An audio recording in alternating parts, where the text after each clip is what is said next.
¿Quién se va a dar cuenta, no? Pongo cualquier información, ¿no? En el INEI le llaman a eso cocinar la información. O sea, ya ahí ya estamos desvirtuando la información, le estamos quitando calidad a la información. Entonces, por eso se tiene que tener un cuidado. Claro, eso ya no se da, porque actualmente, por ejemplo, el INEI cómo trabaja, ¿no? El INEI actualmente lo que hace cuando realiza encuestas, registra la información obtenida en tablets.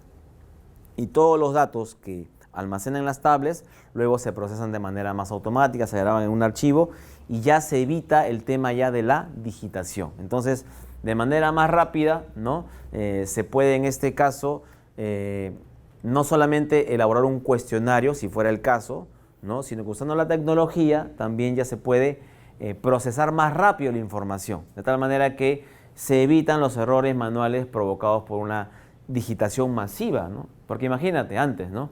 En los censos anteriores, un censo se realiza en todo el Perú, ¿no? Y de hecho, procesar bastante información de manera manual toma mucho tiempo, ¿no? Pero sin embargo es una actividad que se realiza en menos grado, pero que requiere tener un cuidado. Entonces la tecnología, de hecho, ayuda muchísimo para poder almacenar los datos obtenidos, procesarlos con un software y también inclusive presentarlos de manera más amigable, ¿correcto? Entonces, básicamente eso es lo que corresponde con respecto a los instrumentos. Conclusión, ¿qué es un instrumento? ¿Qué vendría a ser un instrumento para nosotros? ¿Qué sería? Básicamente es eso, muy bien, es un medio, básicamente así es. Entonces, para complementar el tema de hoy, correcto, yo les voy a presentar algunos casos que nos van a servir también para poder tener en cuenta al momento de elaborar las preguntas. Bien, entonces vamos a analizar algunas preguntas de un posible cuestionario. Es cierto, hay que tener en cuenta que el cuestionario, ¿no?, es un instrumento cuyas preguntas tienen que lograr obtener información que me permitan cumplir el objetivo de mi trabajo de investigación. Hacia eso apunta. O sea, las preguntas que yo planteo en un cuestionario tienen ese fin, tienen esa dirección. No pueden ser preguntas sin ningún sentido. Yo quiero investigar sobre tal tema, en tal tema yo quiero investigar esto en particular. Entonces, para conseguir ese objetivo, yo necesito hacer preguntas específicas y determinadas que logren ello. Bien, por ejemplo, mira, en este caso, vamos a analizar. Dice, se necesitan varias preguntas en vez de una. Caso 1, mira. ¿Considera que Pepsi es una bebida refrescante y deliciosa? Pregunta número 1. Pregunta número 2. ¿Considera que Pepsi es una bebida deliciosa? ¿No? ¿Y considera que Pepsi es una bebida refrescante? A ver, yo les pregunto, ¿cuál sería en este caso la pregunta más conveniente? ¿La 1 o la 2? No digo que necesariamente las dos estén mal o las dos estén bien, sino ¿habrá una pregunta más conveniente en este caso si queremos investigar más? Bajo ese criterio queremos investigar más. Por ejemplo, ¿considera que Pepsi es una bebida refrescante y deliciosa?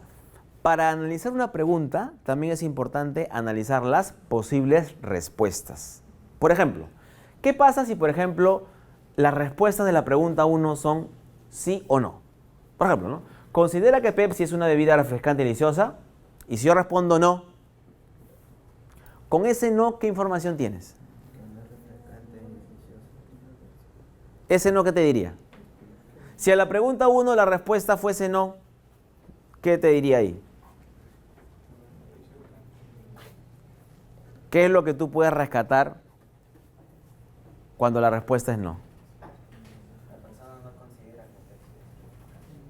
O sea, porque aquí se refiere a dos cualidades, ¿no? Entonces el no, ¿a qué se referirá? El no es simplemente una palabra concreta que no necesariamente me da una especificación a qué se refiere la persona cuando dice no. ¿Te das cuenta?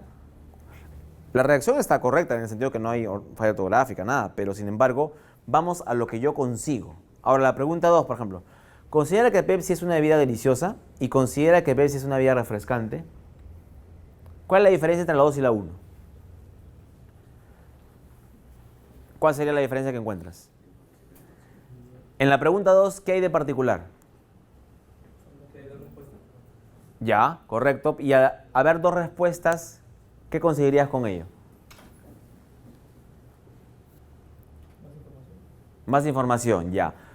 Y eso de más información implicaría que tú vas a poder conocer más cómo la persona califica, en este caso, dos cualidades, si es refrescante o es delicioso.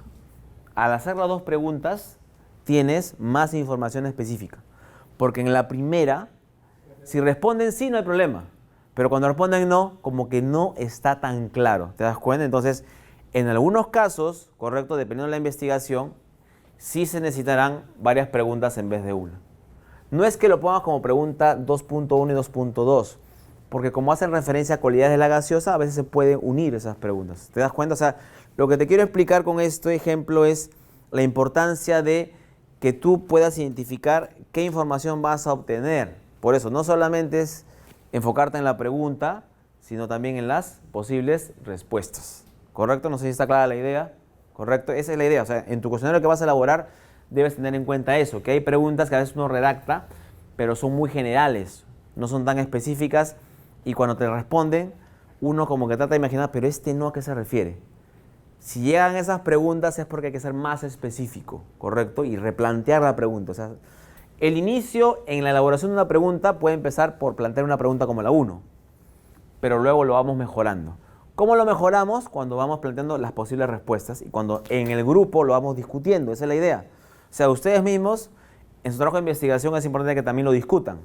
Posibles respuestas para que ustedes mismos analicen y se den cuenta si con lo que les responden sus compañeros o los encuestados les es suficiente. Si ya es suficiente, logran el objetivo del trabajo, ya la pregunta está bien hecha. ¿Correcto? Ahí te das cuenta. Pero si es una información un poco vaga, ambigua, un poco general, tampoco podrías establecer conclusiones tan específicas, ¿correcto? Un ejemplo número 1. Veamos otro caso, a ver. A ver, veamos. Tenemos aquí dos formas de conocer algo, ¿no? En un cuestionario, por ejemplo. Mira, la primera, ¿no? ¿Cuál es el nombre de la marca de la camisa que usó hace 2 semanas? ¿No? ¿Qué comió en su almuerzo la semana pasada? ¿No? ¿Qué estaba haciendo hace un mes al mediodía? ¿No? ¿Cuántos litros de bebidas gaseosas consumió durante las últimas 4 semanas? ¿Correcto? Entonces, mira, por ejemplo, date cuenta aquí en esta última cuarta pregunta, ¿no? ¿Cuántos litros de bebidas gaseosas consumió durante las últimas 4 semanas?